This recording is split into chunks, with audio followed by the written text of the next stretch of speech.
Fala galera do YouTube, mais um conteúdo começando aqui. Luiz Fernando Roquete é meu nome. Nos siga aí nas redes sociais, por favor. Cumpra todo o protocolo para que a gente continue compartilhando materiais tão relevantes, legais, interessantes e profundos como esse.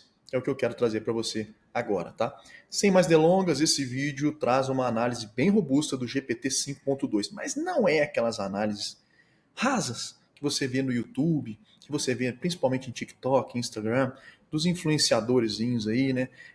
Eu não vou te dizer que o GPT 5.2 melhorou nisso, naquilo, que ppp, papapá. Aqui, meu intuito é te mostrar na prática o que o GPT 5.2 agora é capaz de fazer, tá? Antes de mais nada, ele superou aí, né, o Gemini 3.0 nos testes gerais de benchmark e ele passa agora a ser, mais uma vez, toma o posto, né, toma o pódio de inteligência artificial com os melhores resultados em todos os testes de benchmark até o momento, tá? Essa briga, igual eu disse alguns vídeos atrás aí, eu já falei disso, eu falo disso exaustivamente, essa briga é inócua, né? Isso é tipo iPhone e Galaxy, né? É assim que o Galaxy lança o S, sei lá o que, ele supera o iPhone em quase tudo, e daí o iPhone vai ano que vem e lança outro e supera o Galaxy nisso, naquilo. É tipo carro também, Mercedes, Audi, BMW, enfim. É como a vida roda, né? Agora a gente vai ter o lançamento do Grok 4.2, né? Que o Elon Musk, engraçadinho, vai chamar de 4.20, né? 4.20 em vez de 4.2. Acho que vocês sabem o porquê, se não pergunta pro Grok aí por que ele vai chamar 4.20. E aí ele vai superar, obviamente, em vários outros testes de benchmark, todas essas IAs. Mas o GPT, eu sou suspeito para falar, eu já disse aqui também algumas vezes, eu uso o ecossistema completo, não que seja um ecossistema muito robusto, né? O do Google é infinitamente maior, mas eu uso o ecossistema da OpenAI, então eu uso o navegador Atlas no meu Mac, eu uso o GPT desde que ele foi lançado, acho que eu fui um dos primeiros aí a ter o GPT pago realmente aqui no Brasil, cara. Muito, muito tempo que eu uso. Então, assim, a nossa afinidade, né, o conhecimento dele, do meu gosto e etc., é muito maior do que as outras IAs. Sem mais delongas, vamos lá. Eu fiz o seguinte teste, eu vou passar aqui para vocês, tá? Eu pedi para que 3 inteligências artificiais, para mim, as 3 melhores da atualidade, tá? Eu pedi para essas 3 inteligências artificiais elaborarem uma planilha financeira para mim, tá? E que planilha financeira é essa? Como vocês devem saber, aí eu trabalho também com energia solar. A gente trabalha aqui no ramo de energia solar por assinatura, geração distribuída. Para quem não conhece, aí é muito comum, tá muito difundido esse modelo na Bahia, aqui em Minas Gerais, São Paulo, tá?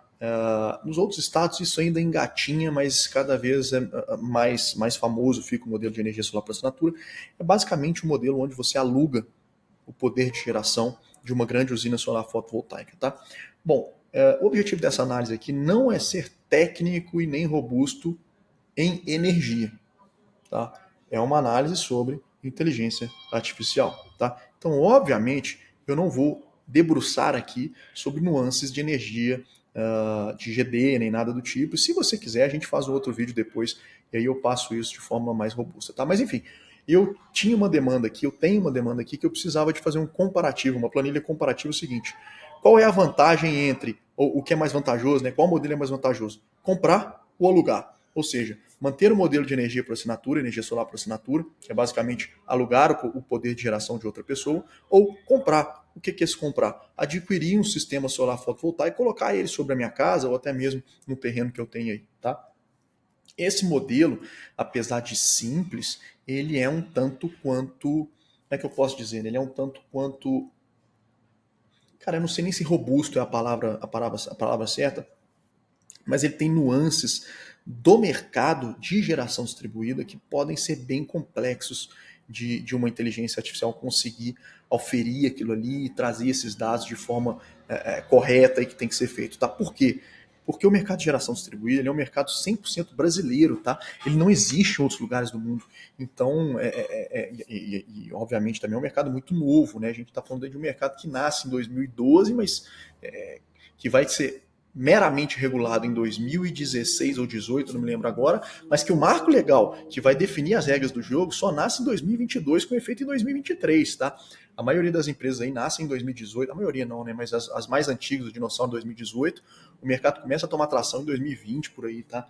Então é um negócio relativamente novo, é mais ou menos da época da IA aí, né? A IA ainda é um pouquinho mais nova. Mas enfim, então isso traz uma dificuldade para a IA de trabalhar com, encontrar notícias, parâmetros, números sobre esse mercado. Então achei bem interessante trazer e compartilhar isso para vocês aqui, tá?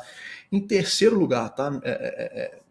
Por último, mas não menos importante, a minha formação, eu sou economista de formação, eu sou pós-graduado na área, mestrado na área, e eu sempre trabalhei, até o dado momento, com projeções financeiras, tá? Seja de projetos, né? Seja para projetos, seja para empresas, enfim, investment sheet ou project finance, e eu criei, não vou dizer que eu criei, né? Mas eu criei o meu próprio modelo de fluxo de caixa para fazer essa análise. Então eu já tinha algo criado, né? Obviamente estava desatualizado, etc. Mas assim, eu já tinha algo criado para essa área, eu já tinha algo criado para essa análise, e eu quis entender o nível que a IA consegue chegar e se de fato ela consegue bater de frente com o que eu trabalhei e criei, tá? Então, feito esse disclaimer aqui, eu quero partir, né, para a parte mais robusta aqui do negócio, ok? Essa planilha, ela deve seguir o modelo que eu trouxe, que é um modelo financeiro do negócio, que é a minha planilha, como eu disse aqui, tá? E ela é uma planilha profissional, por assim dizer, tá? É planilha que banco usa, é planilha que as grandes instituições financeiras nacionais e internacionais usam. Ela segue a regra, né? Muita gente não sabe disso, né? Mas quando você começa a trabalhar muito com planilha, etc., você entende que tem um acordo de cavalheiros ali no mundo inteiro, de cavaleiros, não, de cavalheiros no mundo inteiro aí, que rege a metodologia das planilhas. Então existe cor, coloração, né, para você pintar células ali de acordo, né? Se uma célula contém uma fórmula, ela tem que deixar claro, né? Muitas das vezes com uma cor que ali dentro tem uma fórmula. Não existe esse papo de você simplesmente meter um hard input dentro de uma planilha ali, etc. Mas enfim, esse vídeo não é sobre planilha, só quero mostrar para vocês que eu quis trazer robustez para essa análise e dificuldade. Então o assunto já é difícil, tá? O assunto já é bem difícil, complicado para IA, e some-se a isso o nível de exigência da planilha, tá? É uma planilha de fluxo de caixa bem complicada e eu vou passar por ponto a ponto aqui dela agora. Bom, segundo lugar, esse teste foi feito utilizando 3 IAs, como eu disse antes, as 3 IAs que hoje eu acredito são as melhores do mercado. Seria justo incluir o Grok aí, mas eu não incluí o Grok simplesmente porque eu não tenho Grok pago, tá? Então, eu tenho o Perplexity pago, eu usei o Gemini versão Pro pago e o GPT versão Pro pago também, tá? Todos foram feitos em pé de igualdade, né? No singular, melhor dizendo. Todos os testes foram feitos em pé de igualdade. Como assim, tá? Vamos lá. A situação foi a seguinte: eu utilizei, obviamente, o mesmo prompt, exatamente o mesmo prompt, arquivei, né, anexei exatamente os mesmos arquivos, as mesmas imagens, vocês vão entender aqui melhor quando eu começar a mostrar.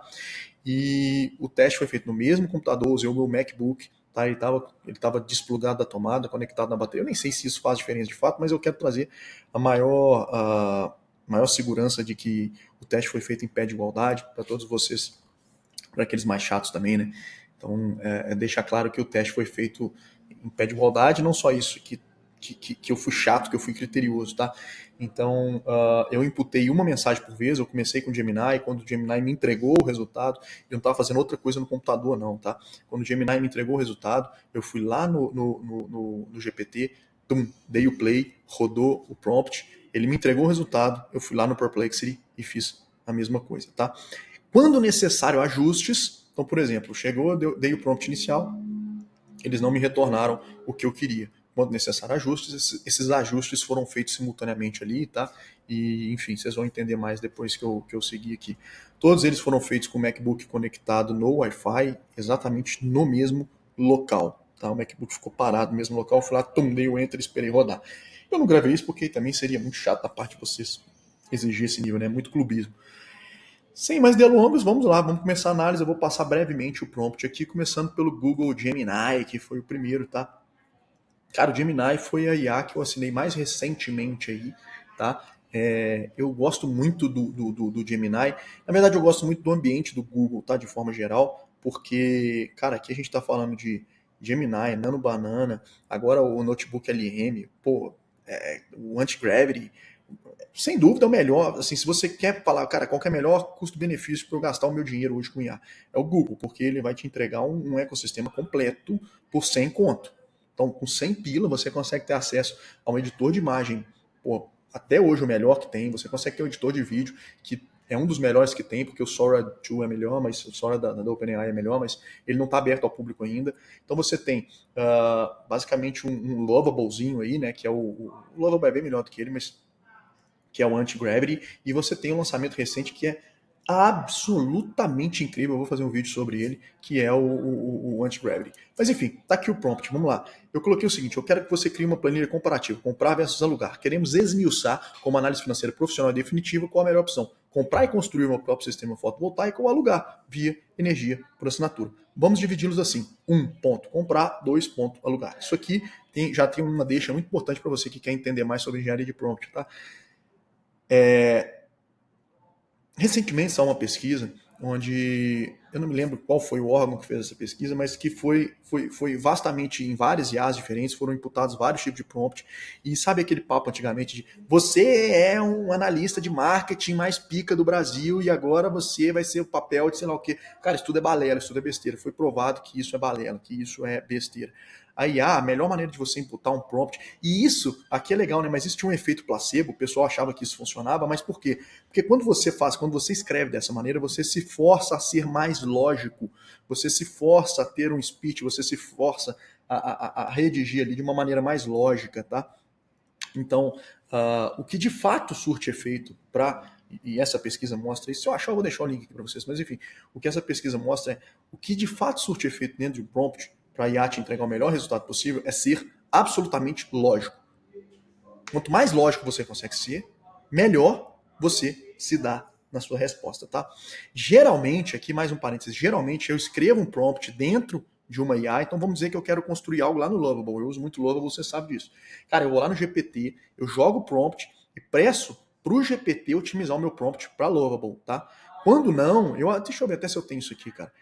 Quando não, geralmente eu venho aqui na barra lateral, vou lá nos GPTs, então não vou abrir aqui, porque enfim, deve ter muita conversa privada minha aqui, mas enfim, eu vou aqui nos GPTs. Para quem não sabe disso, cara, você está perdendo tempo, mas eu vou aqui nos GPTs, que são os modelos de linguagem que outras pessoas construíram, e eu procuro, por exemplo, eu quero imputar Lovable, eu vou aqui e escrevo Lovable, aí com certeza alguém já construiu um prompt master para o Lovable, eu jogo lá dentro, e aí quando alguém constrói esse GPT, tá, pessoal? Puta, eu não quero me alongar muito aqui, mas quando alguém constrói esse GPT lá dentro, eles basicamente setam o GPT para que ele cumpra com maestria uma só função, que é te retornar um prompt pro Lovable, tá?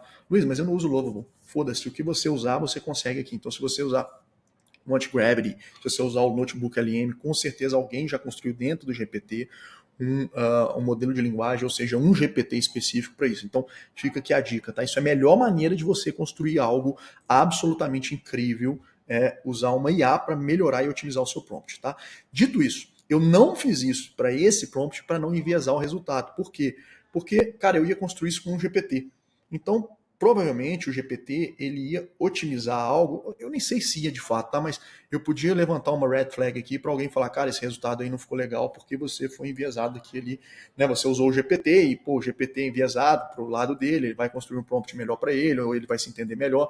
Então, eu não fiz isso, tá? Eu fiz o prompt 100% autoral aqui, usando a minha cabeça, simplesmente. Então, veja só, eu dou primeiro lógica para o sistema, então sempre que eu vou falar de comprar, sempre que eu vou falar de instalar no meu sistema, eu vou deixar claro que o número 1 na frente. Então, tudo que for número 1, o GPT vai entender, né, a IA vai entender que eu estou falando sobre comprar um sistema, a mesma coisa vale para o número 2. Separo com o hífen o meu prompt, para que ele entenda que eu passei por uma nova fase, e daí eu começo, para sermos justos, vamos elaborar uma análise para 5 tamanhos diversos, potência de sistemas, ok? Dou os tamanhos, beleza, encerro esse assunto e vamos lá. Ó. E por fim, vamos simular a compra à vista e financiada. À vista, o cliente incorre em custo de capital, que será de 100% do CDI até o payback, enquanto que no financiamento a regra será 20% de entrada, incorrendo em custo de capital nessa entrada, e uma taxa de financiamento de 160% do CDI ao ano, com duration total de 8 anos, ou seja, esse financiamento vai durar 8 anos. Tá? Premissas globais. Usinas construídas com base no índice solarimétrico de Belo Horizonte, Minas Gerais. Olha que coisa complicada, bicho. Como que alguém vai achar esse índice, né? Elas são operantes na região da CEMIG, de tarifa atual de R$ 1,09 por quilowatt-hora consumido. O consumo será exatamente igual à geração das UFVs. UFVs, para quem não sabe, é a usina fotovoltaica. E em todas as 5 simulações, as instalações são trifásicas e contam com uma taxa mínima de disponibilidade de 100 kWh. Eu não vou entrar, não vou esmiuçar isso aqui, porque o assunto do vídeo não é sobre energia, tá? É sobre IA. Cara, eu chego ao ponto, olha só, de entregar para ele as fórmulas, né? Então, por exemplo, eu estou falando com ele de desconto de 25% na energia, quando estamos falando da modalidade 2, aluguel. Então, quando eu estou falando de aluguel, eu estou alugando uma placa solar fotovoltaica, estou alugando poder de geração de um terceiro, em troca eu pago 75% da tarifa, ou seja, eu tenho 25% de desconto. Mas, Luiz, como é que é essa incidência do desconto? Cara, eu deixei a fórmula aqui para o GPT não se confundir. Então a fórmula está aqui. Tá? Se você tiver interesse, você dá uma lida aí, senão passa para frente. Eu deixei para não deixar nenhum tipo de dúvida. Tá? Premissas macroeconômicas. Então aqui eu encerrei. Eu estava falando de microeconômicas, estava falando de nuances dos negócios, tá? Não, na verdade, eu estava falando de premissas globais, né? De tudo o que vai ser considerado em todos os cenários. E daí aqui eu vou começar a esmiuçar cenário por cenário. Então, premissas macroeconômicas. O prazo da simulação, 10 anos. Inflação média dos 10 anos para frente. Né? IPCA, eu vou usar em média 5% ao ano. CDI médio desses 10 anos, mais ou menos 12%. Aqui eu já vi uma falha. Ó. Tá vendo que eu coloquei o CDI médio dos 10 anos? Aproximadamente 12%. Eu deixei margem para a inteligência artificial poder inferir que o CDI nesses 10 anos será de 12%, e não que a média anual desses 10 anos será de 12%, entendeu? Tem uma diferença brutal nisso. Se a inteligência artificial de fato for inteligente e conhecer o cenário macroeconômico do Brasil, ela vai entender que é impossível a gente ter uma média de CDI, né, uma média de taxa basal de juros aí nos próximos 10 anos de 12%, e vai inferir que isso, eu quis dizer que isso é ao ano. Tá? Mas olha como é que é sensível, né, esse refinamento com a IA. Claro, você não precisa deixar tudo detalhado no primeiro prompt, né? Você tem outras chances para, obviamente, lapidar essa sua construção aí. Tá?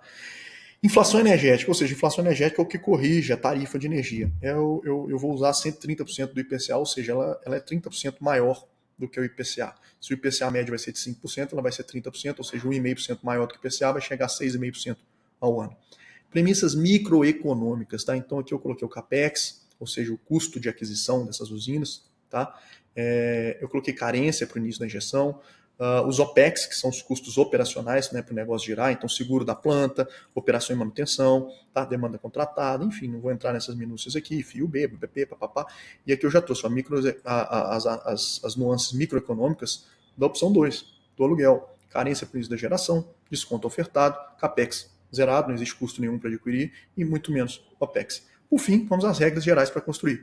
Eu te enviarei aqui anexado vários print screens de uma planilha, que é a que eu uso para modelagem desses projetos, e ela vai ser o nosso guia. Eu também vou te enviar ela em Excel.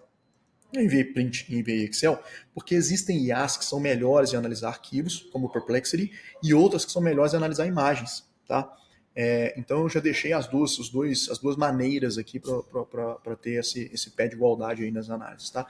E aí deixei também aqui, claro, a planilha deve ser 100% editável, nada de preencher células com hard input, é o que eu falei lá no começo, né? Só amadores fazem isso. E aí botei lá, como profissionais fazem? Identificam de forma personalizada células com fórmulas, referências e hard inputs. Tá? Então o que eu estou falando aqui? Eu dei a deixa para ela o seguinte, olha, eu quero saber quando for um hard input, quando for uma referência ou quando for uma fórmula, né? Luiz, o que é hard input? Você deve fazer isso direto nas suas planilhas aí, né? Você vai lá e coloca assim, 10 vezes 20 é igual a 30. Você já joga isso dentro da fórmula lá. Aí você manda isso para qualquer outro terceiro ler a sua planilha e o cara fala, porra, de onde que esse cara tirou esse 10 e esse 20 aqui, né? Isso não existe em planilha profissional, tem que estar tudo ali dentro. Então, você vai descrever, por exemplo, 10, custo de geração, 20, custo de implementação. Você vai colocar lá na frente 10, debaixo 20, é outra fórmula somando, 10 mais 20. Entendeu? Ficou claro? Então eu quis dizer que ele não pode fazer hard input aqui dentro dessa forma. Vamos lá, quero descobrir qual o modelo mais vantajoso. Por fim, olha só a construção do meu prompt. Eu comecei trazendo então a apresentação da ideia para ele, tá? Isso também é comprovado, isso é o que funciona para prompts de inteligência artificial. Eu comecei apresentando a ideia, tá? Qual é o nosso desafio, o que eu quero fazer. No meio eu trouxe toda a construção lógica da minha ideia. Então eu separei, vocês viram ali, né? Eu utilizei números, um ponto, 2 pontos, números, né? Algoritmo normal, Eu trouxe algoritmos romanos para diferenciar ainda, para ele não misturar 1 com 2, com 3, com 4. Né? Aqui, ó, tá vendo? Muita gente, vamos voltar mais um passo aqui, né? Muita gente colocaria aqui 1, 2. Aí aqui, para começar de novo, você colocaria de novo 1, 2, 3, 4, 5. Cara, isso pode confundir a IA, ela pode simplesmente assimilar que isso é o mesmo assunto desse, tá? Obviamente, com o avanço das IAs, isso está cada dia mais raro, mas eu prefiro ainda evitar isso. Antigamente era muito comum. Pode ser até um caguete meu. E aqui depois você ainda vê que eu usei A e B, né?